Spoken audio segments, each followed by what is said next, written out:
ಇದೆ. ಆ ಒಂದು ಜಯಂತಿ ಉತ್ಸವದ ಕಾರ್ಯಕ್ರಮದಲ್ಲಿ ಜಿಲ್ಲೆಯ ಅನೇಕ ಮುಖಂಡರುಗಳು, ತಾಲೂಕಿನ ಅನೇಕ ಮುಖಂಡರುಗಳು ಪಕ್ಷಾತೀತವಾಗಿ ಈ ಒಂದು ಕಾರ್ಯಕ್ರಮವನ್ನು ಮಾಡ್ಕೊಂಡು ಹೋಗ್ತಾ ಇದ್ದಾರೆ. ಅದರಂತೆ ಹುಮ್ನಾಬಾದ್ ಮತಕ್ಷೇತ್ರದ ಶಾಸಕನಾಗಿ ಹುಮ್ನಾಬಾದ್ ಮತಕ್ಷೇತ್ರದ ಮಹಾಜನತೆಯಲ್ಲಿ ಮನವಿ ಮಾಡ್ತಾ ಇದ್ದೇನೆ.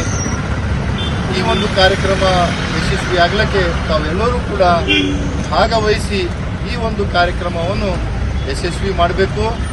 ಮತ್ತು ಈ ಒಂದು ಕಾರ್ಯಕ್ರಮ ಕೆಳಗಡೆ ಏನು ಬೀರಲಿಂಗೇಶ್ವರ ದೇವಸ್ಥಾನ ಇದೆ, ಆ ದೇವಸ್ಥಾನದಿಂದ ಬೆಳಗ್ಗೆ 10:30 ಗಂಟೆಯಿಂದ ಒಂದು ಪ್ರೊಸೆಷನ್ ಮುಖಾಂತರ ಬೀರಲಿಂಗೇಶ್ವರ ದೇವಸ್ಥಾನದಿಂದ ಶಿವಾಜಿ ವೃತ್ತದಿಂದ ಮಹಾತ್ಮ ಬಸವೇಶ್ವರ ವೃತ್ತ, ಬಾಲಾಜಿ ಮಂದಿರ, ಸರ್ದಾರ್ ವಲ್ಲಭಭಾಯಿ ಪಟೇಲ್ ಚೌಕು ಮತ್ತು ಡಾಕ್ಟರ್ ಬಾಬಾ ಸಾಹೇಬ್ ಅಂಬೇಡ್ಕರ್ ಅವರ ಉತ್ತರ ಕರ್ನಾಟಕ ನ್ಯೂಸ್, ಇದು ಕನ್ನಡದ ಉಸಿರು.